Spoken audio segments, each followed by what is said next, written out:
was-siddiqin wasyuhada, orang-orang yang mati syahid, was-salihin, dan orang-orang saleh.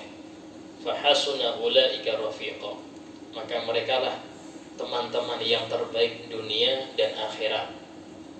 Sehingga kalau kita perhatikan nikmat apa yang Allah berikan kepada mereka, para nabi, para siddiqin, para syuhada, bukan harta, bukan jabatan, bukan hal-hal yang sering kita anggap nikmat, kan, tapi nikmat yang mereka punya adalah nikmat iman, nikmat Islam, nikmat hidayah dan taufik, nikmat istiqomah di dalam mensyukuri apa yang telah Allah berikan. Nah, itulah orang-orang yang hakikatnya dapat nikmat. Adapun kita yang memperbanyak sekali kita minta nikmat yang dohir, itu bukan nikmat kecuali jika kita pergunakan menurut apa yang sudah Allah perintahkan. Sehingga dalam ayat yang lain Allah berfirman, summa latus'alunna yawma idzin 'anil na'im, kemudian sungguh kalian akan diminta tanggung jawab atas seluruh nikmat-nikmat. Nikmat apa ini? Nikmat dohir. Di semua kita tanggung jawab, mulai mata, telinga, ini diminta tanggung jawab nanti. Sudahkah ditunaikan syukurnya atau digunakan untuk maksiat? Ya. Karena itulah seorang hamba yang bersyukur adalah hamba yang menggunakan seluruh nikmat Allah padanya untuk beribadah kepada Allah Subhanahu wa ta'ala. Alhamdulillah, melanjutkan kita kepada kajian Kitabul Azkar di Imam An-Nawawi. Qala al-musannif Al-Imam Yahya bin Sharaf An-Nawawi rahimahullah ta'ala wa nafa'ana bihi wa bi'ulumihi fid dharain amin. Masih tentang bacaan surat setelah Al-Fatihah. Qala ashabuna, telah berkata ashabuna, itu para ulama Syafi'iyah, yustahabbu hadha tasbih was su'al wal isti'adah lil qari' fi shalah wa ghairiha. Disunahkan membaca tasbih itu ketika imam atau ketika orang yang membaca sabbihisma rabbikal a'la, kita membaca subhana rabbiyal a'la. Ya, itu sunnah. Baik untuk siapa itu? Lil qari' fi shalah, untuk yang baca ataupun yang dengar kalau dia sebagai makmum atau di luar sholat. Kemarin telah kita bahas bahwasanya di antara sunnah adalah jika seseorang itu membaca Al-Quran, kemudian yang dibaca ini terdapat isinya tentang masalah surga, maka sunnah untuk minta surga. Jika isinya tentang neraka, maka sunnah berlindung daripada neraka. Allahumma ajirna minan nar. Tentang adab, Allahumma ajirna min adabik. Seperti Allah berfirman, adabal akbar, itu dalam surah Sabbih, surah Al-Ghasyiyah. Maka kita dianjurkan membaca Allahumma ajirni min adabik, ya Allah selamatkan aku dari adabmu. Atau ayat yang isinya tentang orang-orang soleh, ya, maka kita dianjurkan membaca Allahumma ja'alni minhum, ya Allah jadikanlah aku termasuk mereka. Atau ayatnya tentang tasbih pematih tadi itu, maka dianjurkan baca tasbih subhana rabbiyal a'la. Dalam Al-Quran contoh surah An-Nasr, fasabbih bihamdi rabbika wastaghfir innahu kana tawwaba. Maka dianjurkan membaca di akhir ayat subhanallah wa bihamdih astaghfirullah wa atubu ilaih. Dan itu fasabbih bihamdi rabbik, maka pujilah, bertasbihlah kepada Allah dengan memuji Tuhanmu, ya. Wastaghfir, dan minta ampunlah, innahu kana tawwaba, karena dia yang maha memberi taubat. Maka kita membaca subhanallah wa bihamdih astaghfirullah wa atubu ilaih. Nah, ini sunnah-sunnah yang sudah hampir punah, ya, disebabkan ya karena memang tidak paham bisa juga, atau tidak pernah kita melihat orang yang mengamalkannya. daya, tidak ada dayanya. Padahal ada. Kita jelas. Bahkan disebut dalam hadis yang panjang kemarin kita jelaskan dari sahabat Hudzaifah bin Yaman, yang mana beliau pernah bercerita suatu malam pernah sholat di belakang Nabi. Ya, sholat tahajud belakang Nabi, beliau di belakangnya. Kemudian mengatakan bahwasanya ketika Rasulullah habis membaca Fatihah, beliau lanjut baca Al-Baqarah. Dikira cuma 100 ayat, tapi lanjut sampai hatam Al-Baqarah. Dikira rukuk, tapi lanjut baca Ali Imran.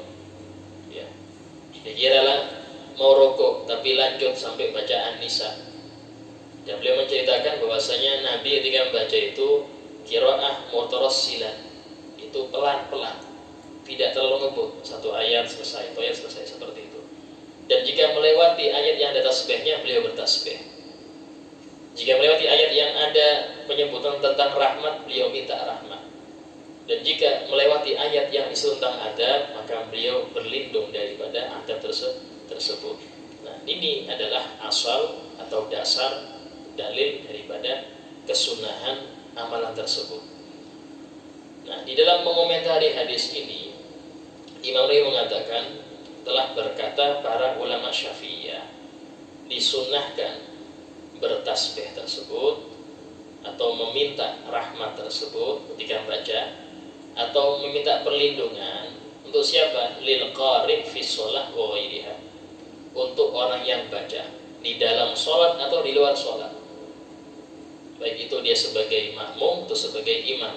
Ya, makmum di sini maksudnya kalau sholat sirriyah. Sholat sirriyah, sang makmum tetap sunnah baca surat. Ya, karena apa? Karena dia tidak mendengar suratnya imam, karena imam sirron, sehingga tetap bagi makmum membaca surat waktu itu. Jika dia melewati ayat tentang rahmat, maka dia minta rahmat. Bagaimana atau di luar sholat, ngaji biasa, tetap disunnahkan.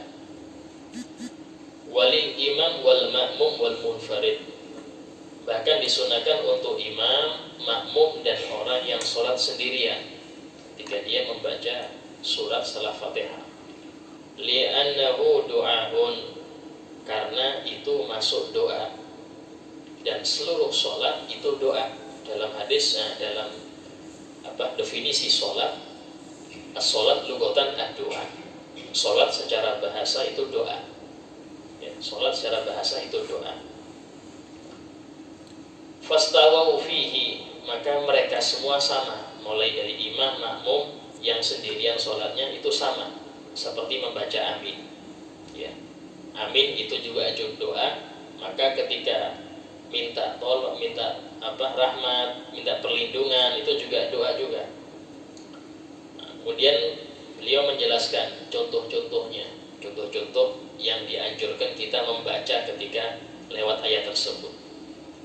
Wa yustahabbu likulli man qara'a alaysallahu bi ahkamil hakimin, disunnahkan bagi setiap orang yang membaca ayat alaysallahu bi ahkamil hakimin, ini akhir surat Tin, membaca apa? An yaqul, membaca bala wa ana ala dzalika minasyahidin. Jadi artinya itu, bukankah Allah ini paling bijaksananya, yang maha bijaksana, daripada yang bijaksana, paling bijaksana. Maka kita menjawab bala, iya, wa ana ala dzalika minasyahidin, dan aku sebagai saksi akan hal tersebut. Itu sebagai saksi bahwasanya Allah maha bijaksana. Nah, ini ketika bacaan alaysallahu bi ahkamil hakimin, maka yang membaca dan makmum sunnah membaca bala wa ana ala dzalika minasyahidin. Itu biasanya kalau di tempat-tempat ngaji dihafalin yang seperti ini, ya. Dari TPQ atau tempat-tempat yang belajar gharib, qiraah gharib, ya, itu dihafalkan. Contoh yang kedua, wa idza qara'a alaysa dzalika biqadirin ala an yuhyiyal mauta, ini surah Al-Qiyamah juz 29. Alaysallahu biqadirin ala ayyuhyal mauta, artinya bukankah Allah mampu untuk menghidupkan yang sudah mati? Maka kita jawab bala ashhad, ya, aku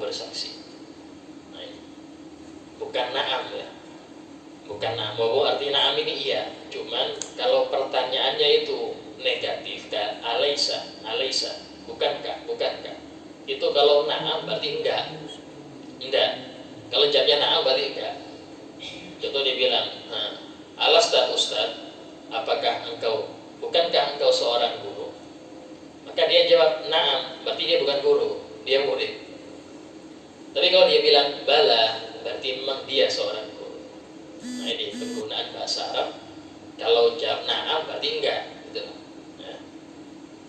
Wa idza qara yang ketiga, jika dia membaca fabi ayyi haditsin ba'dahu yu'minun, akhir surah Al-A'raf, maka dengan cerita apa setelah ini mereka bisa beriman? Setelah Rasulullah menceritakan tentang nabi-nabi, bahkan Nabi Muhammad disuruh menyampaikan cerita ini kepada orang-orang Yahudi, maka Allah mengakhiri fabi ayyi haditsin ba'dahu yu'minun, dengan cerita yang bagaimana lagi mereka bisa beriman. Maksudnya apa? Kalau sudah dari awal itu kafirnya sudah mendalam, sulit untuk diajak. Walaupun dengan ribuan dalil tetap aja dia nggak mau. Kenapa? Karena sudah mengakar. Nah, ini toba ini sulit. Toba itu sudah ditutup. Fatubi'a ala qulubihim, maka disetempel hati mereka itu. Fahum la yu'minun, maka mereka nggak akan iman. Dalam hadis disebutkan man taraka salasa jumat, pada saya meninggalkan 3 Jumatan biguri udrin, berturut-turut 3 Jumat berturut-turut tanpa ada udur, toba Allah ala qalbi, Allah setempel hatinya. Ini hati-hati ya, stempel hati ini berarti sulit untuk mendapat hidayah. Nah, ketika membaca ayat itu di surah Al-A'raf, maka disunahkan mengucapkan amantu billah, aku beriman kepada Allah. Nah, maka dengan cerita mana lagi mereka bisa beriman? Maka kita menjawab amantu billah, aku beriman kepada Allah. Contoh selanjutnya, wa idza qara'a sabbihisma rabbikal a'la. Nah, ketika membaca sabbihisma rabbikal a'la, artinya pujilah nama Tuhanmu yang maha tinggi. Pujilah nama Tuhanmu yang maha tinggi. Maka kita yang baca atau yang dengar sunnah membaca subhana rabbiyal a'la, maha suci Tuhanku yang maha tinggi. Intinya adalah sunnah kita ini peka di dalam baca Al-Quran. Ini namanya tadabbur. Karena itulah dalam Al-Quran Allah berfirman, afala yatadabbaruna al-Quran, apakah mereka tidak mau mentadabbur makna Al-Quran? Am ala qulubin aqfaluha, atau apakah hati mereka sudah terkunci? Di sini teguran keras dari Allah Ta'ala untuk kita, bahwasanya barang siapa yang merasa cukup bisa membaca Quran, merasa cukup hanya punya hafalan, terus merasa dia ahli Quran, alhamdulillah saya ini ahli Quran, sudah bisa membaca, sudah ada hafalan, belum cukup. Kenapa? Karena belum tadabbur. Bahkan bisa tadabbur saja itu belum cukup kalau nggak ngamalkan. Karena intinya Al-Quran lil amal. Al-Quran ini undang-undang dari Allah, undang-undang. Gak cuma dihafal atau kita pintar bacanya. So, saya pintar baca undang-undang, ngamalkan nggak paham, ya yang bisa ngamalin. Ini undang-undang dari Allah itu. Sehingga disebutkan oleh Imam Hasan Basri, maksudnya para sahabat itu mereka mendalami Al-Quran di malam hari dan mengamalkannya nanti di siang hari. Mendalami Al-Quran yaitu mempelajarinya di malam hari, kemudian mengamalkannya di siang hari. Sehingga pantas sahabat Abdullah bin Abbas yang beliau mendapat doa Nabi, Allahumma faqihu fiddin wa alimhu ta'wil, ya Allah pahamkanlah dia dalam agama dan ajarilah dia tentang takwil Al-Quran. Itu beliau mengatakan, aku hatam Al-Baqarah itu 10 tahun baru hatam. Hatam Al-Baqarah 10 tahun.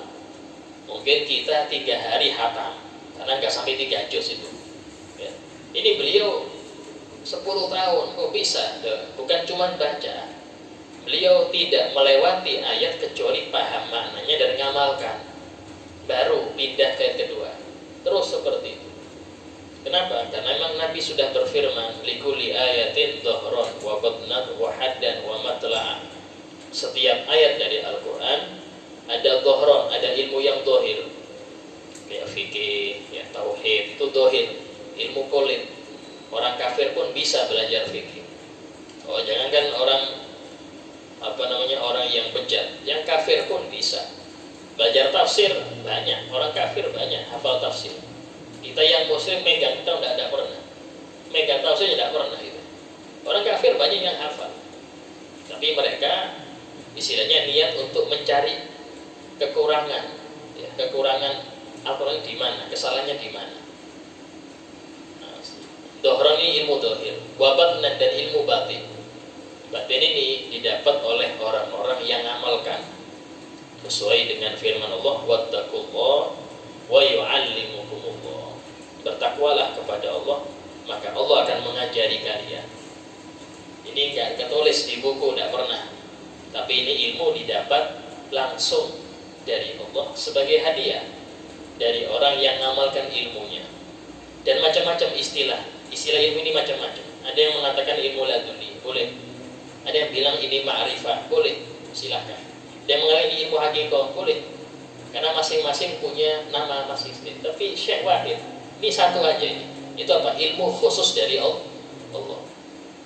Jika nggak ada orang belajar ilmu ma'rifat, nggak dipelajari. Ma'rifat itu nggak dipelajari, dia hadiah dari Allah untuk yang punya ilmu dan ngamalkan.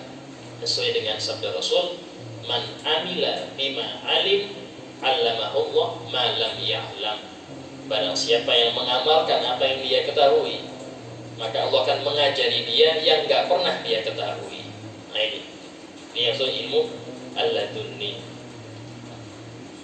Kemudian wa yaqulu hadza kullu fi shalah wa ghairiha. Dan sunnah membaca ini semua, yaitu menjawab contoh-contoh tadi itu dalam sholat dan selainnya. Ya. Kemudian bab selanjutnya bab adhkarir ruku'. Bab tentang dzikir-dzikir di dalam ruku'.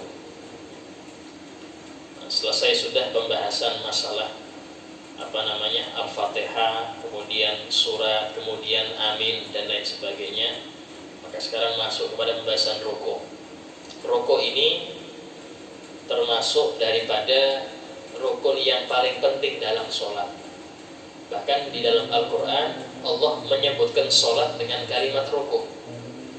Allah menyebutkan sholat dengan kalimat ruku'. Seperti Allah berfirman, warka'u ma'ar raki'in. Artinya shollu ma'al musallin. Bukan ruku' saja, tapi sholatlah dengan orang-orang yang sholat. Tapi pakai kalimat ruku'. Kenapa? Karena saking pentingnya ruku' ini. Sama dengan sujud. Dalam Al-Quran Allah berfirman, wa taqallubaka fis sajidin. Dan perpindahan cahaya engkau ya Muhammad ini terdapat di sulbi dan rahim orang-orang yang ahli sujud. Maksudnya apa? Ahli sholat. Ahli sholat. Ini seringkali Allah menyebutkan sholat ini dengan sujud atau dengan ruku'. Sujud dikarenakan memang termasuk yang paling penting di dalam rukun dalam sholat itu sujud. Dan sebagian ulama mengatakan rukun paling afdol itu sujud.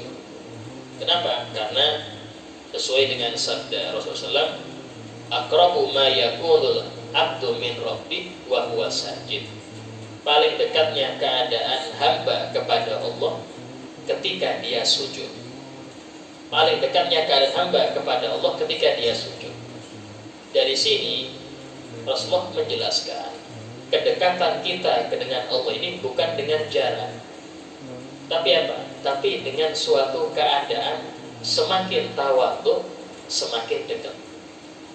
Nah, sujud ini merupakan gambaran tawadhu, yaitu sejajarnya kepala dengan kaki. Ya, itu gambaran tawadhu. Dan waktu itu Allah dekat dengan Anda. Sehingga semua diumpamakan, ada makhluk di langit ketujuh gak sujud, sama makhluk di bawah bumi sujud. Makanya bawah bumi lebih dekat daripada yang langit tujuh. Kenapa? Karena yang sujud yang dekat. Sesuai dengan firman Allah, wasjud waqtarib. Maka sujudlah dan mendekatlah. Wasjud waqtarib, sujudlah dan mendekatlah. Dari sini orang sujud maka dia dekat kepada Allah. Sehingga para ulama mengatakan sunnah memperbanyak doa ketika sujud. Kenapa? Dia dekat kepada Allah waktu itu. Nah ini. Adapun ruku itu diambil dari kata rokaat. Ya, ruku ini dari kata rokaat. Rokaat, yarkau, rokaat. Nah, satu rokaat itu satu ruku. Karena itulah mengapa patokan seseorang dapat rokaat bersama imam ketika dia mendapat ruku bersama imam. Nggak dapat ruku, nggak dapat rokaat. Walaupun ikut dari awal. Ikut dari awal dia sholat bersama imam. Imam ruku, dia tetap lanjut surat. Dia ruku, imam itidal sudah, nggak dapat rokaat. Kenapa? Karena dia nggak mendapat ruku bersama imam.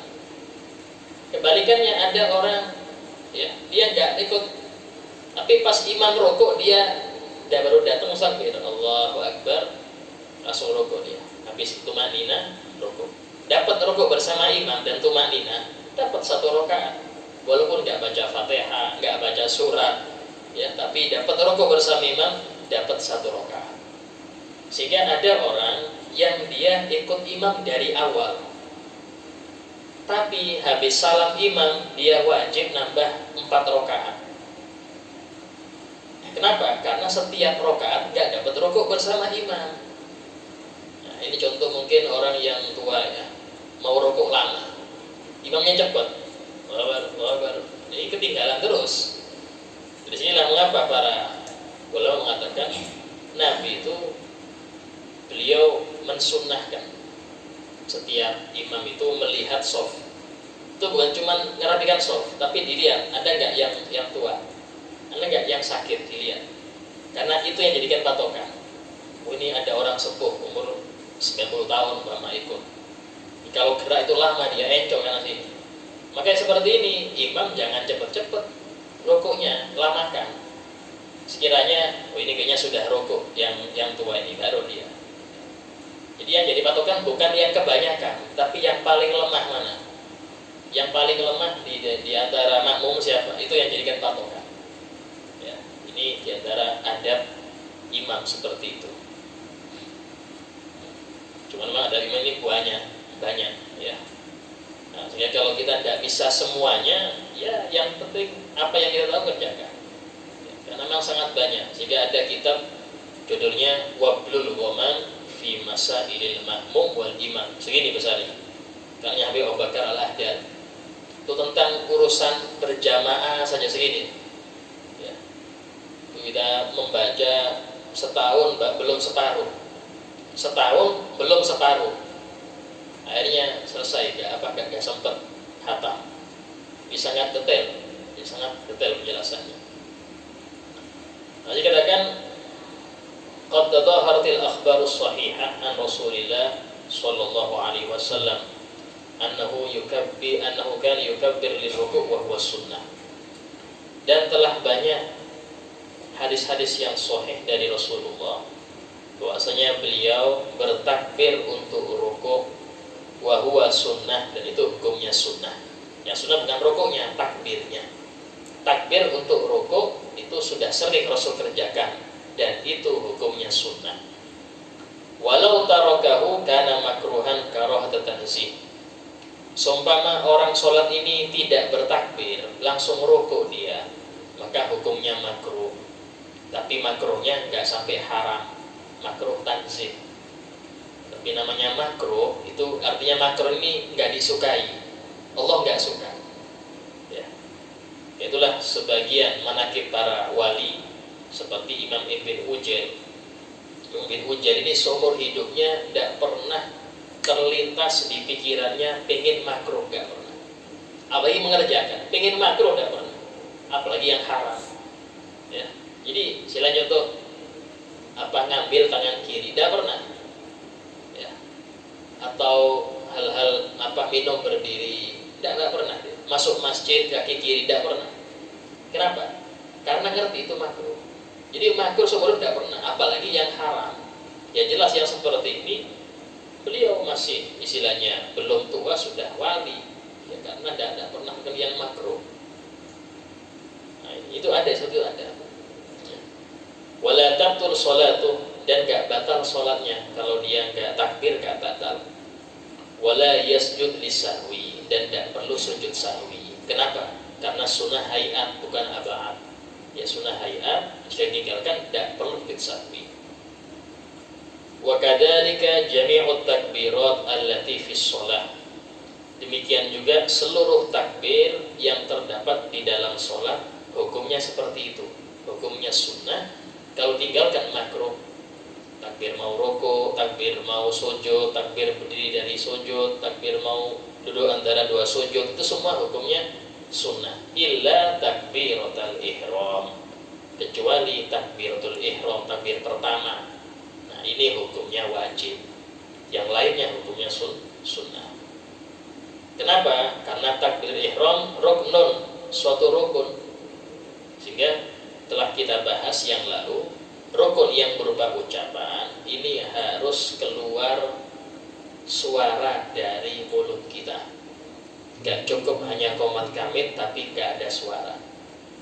Gak cukup dengan di hati, ya.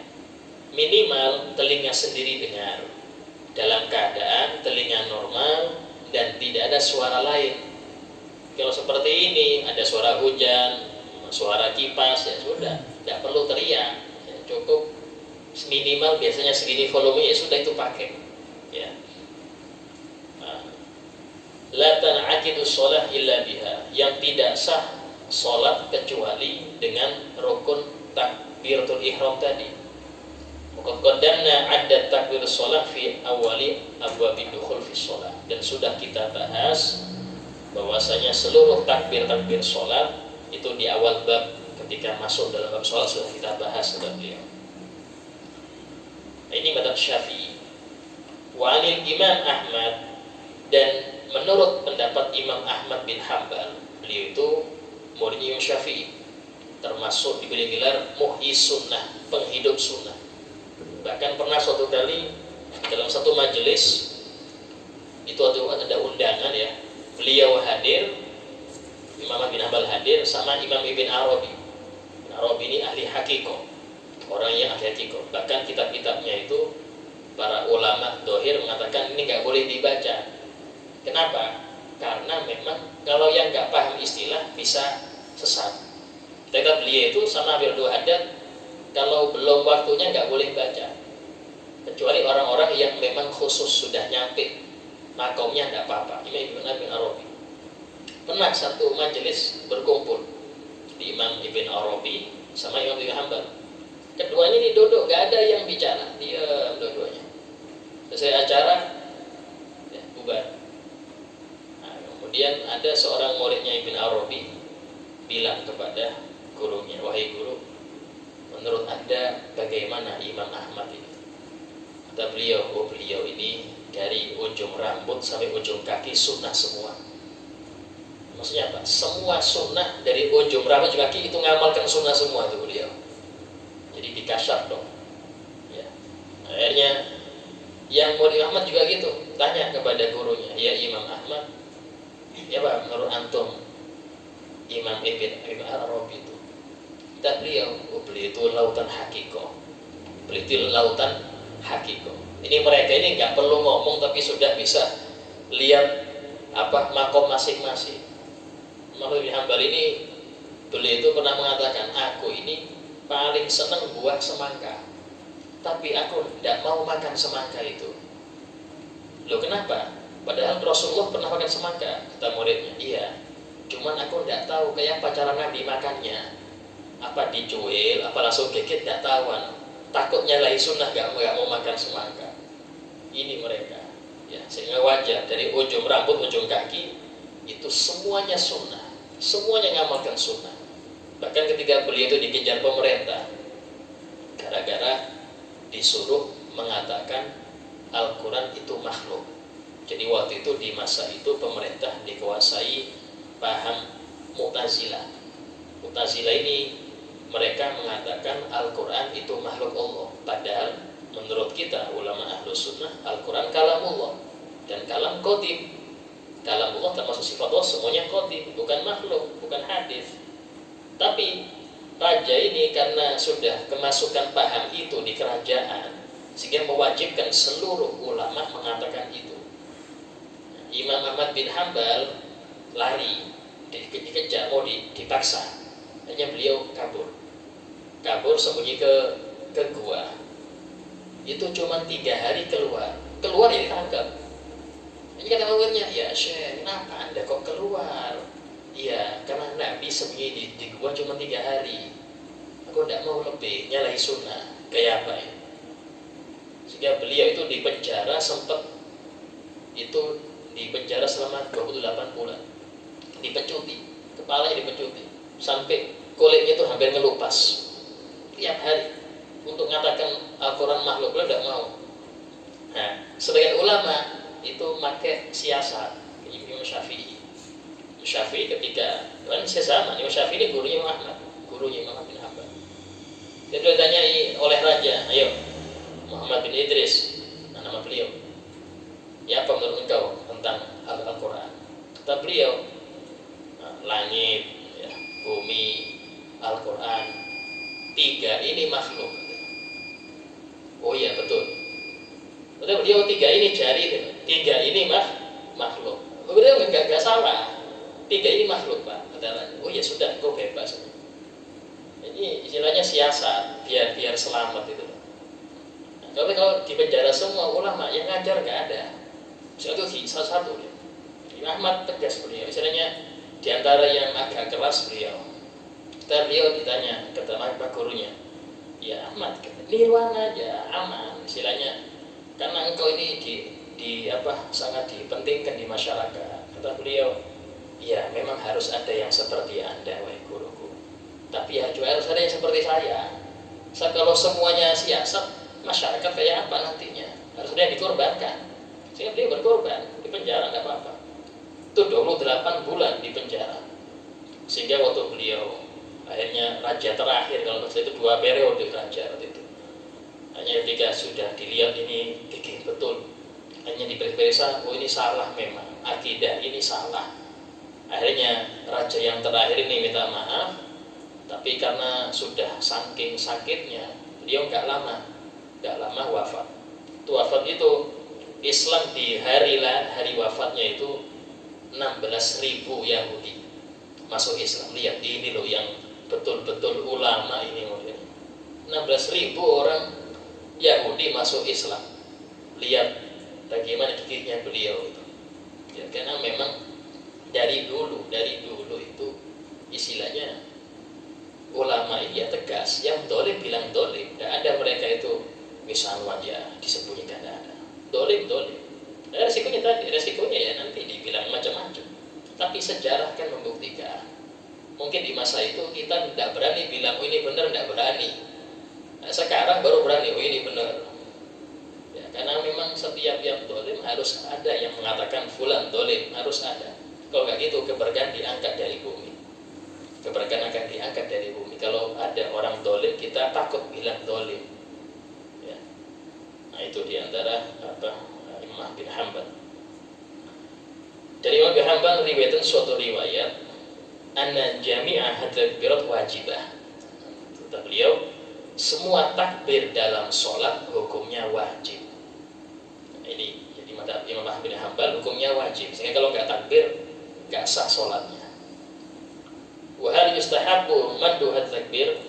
Pesan lagi, apakah disunnahkan memanjangkan takbir tersebut? Ya. Fihi qaulan li Syafi'i rahimahullah.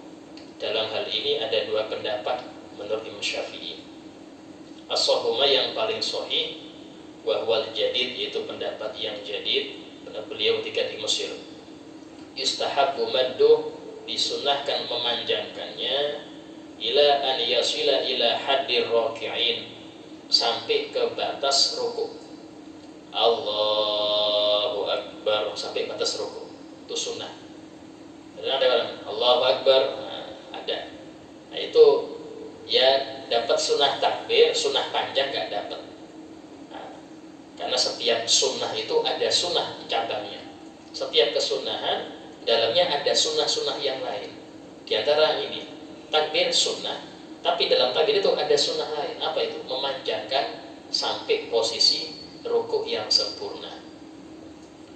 Faishtagil bitasbihir rukuk, sehingga dia disunahkan menyibukkan diri dengan tasbih rukuk. Subhana rabbil azim. Li'alla yakhlu juz'un min sholatih an dzikrin. Nah, ini intinya.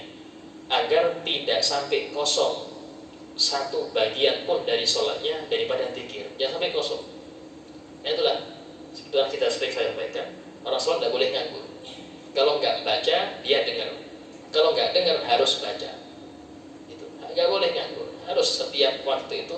Kalau nganggur, setan masuk, sehingga akan ngelamun dia. Jadi kalau dia fokus baca terus, maka aman, insya Allah aman daripada gangguan setan. Bi khilafi takbiratul ihram, lain halnya dengan takbiratul ihram. Kata beliau, fa inna shahih istibaba tarkih madfiha. Pendapat yang sahih tidak disunahkan memanjangkan dalam tasbih takbir ihram.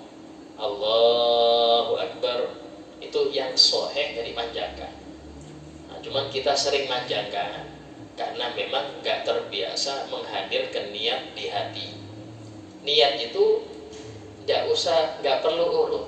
Beda dengan bicara ya. Bicara itu perlu waktu, perlu urutan terkata sampai dipahami. Tapi kalau ini nggak perlu, sekali seret muncul cukup sudah. Saya niat sholat fardu maghrib makmuman. Itu kalau di lisan perlu waktu, perlu urut. Tapi kalau hati enggak, langsung seret cukup. Allahu Akbar. Nah, cuman kalau yang nggak terbiasa, waduh ketinggalan lagi, takbir lagi dia. Kalau nggak terbiasa bisa ketinggalan niatnya itu. Ya. Dan sehingga sering diurut. Allah, hati-hati. Saya niat sholat fardu maghrib, itu di lisan. Hati nggak perlu itu. Sekali muncul. Sehingga para ulama itu kadang-kadang mengulang lagi yang dia baca, usolli fardhul maghrib salasan, itu di hati, diulang lagi. Ya, diulangnya itu nggak lama, langsung. Ya, cuman ini memang yang dianjurkan ya. Cuman zaman sekarang ini sulit kalau kita jadikan harus sunnah pendek ini ya, sulit juga. Li'annahu yahtaju ila basdin niyah 'alaiha, karena membutuhkan kepada penjabaran niat ketika di dalam takbir. Fa idza maddaha syaqqa 'alaihi, kalau dia panjangkan sulit. Ini Syafi'i Imam Nawawi mengatakan kalau dipanjangkan takbir agak sulit karena akhirnya mendikte niat. Jadi ini kelamaan, langsung aja hadirkan. Tapi kalau kita kebalikannya ya, justru kalau pendek bisa ada yang ketinggalan nanti. Wa idza ikhtasaraha sahula 'alaihi, kalau dia singkat takbir itu gampang, niatnya gampang. Wa hakadha hukmu baqi takbirat, dan ini semua dan beginilah hukum seluruh takbir yang lain. Wa qad taqaddama idza hada fi bab takbiratil ihram wallahu a'lam, dan sudah berlalu penjelasan masalah ini ketika bab takbir ihram. Wallahu a'lam. Ada pertanyaan? Satu. Paham sudah? Ayo.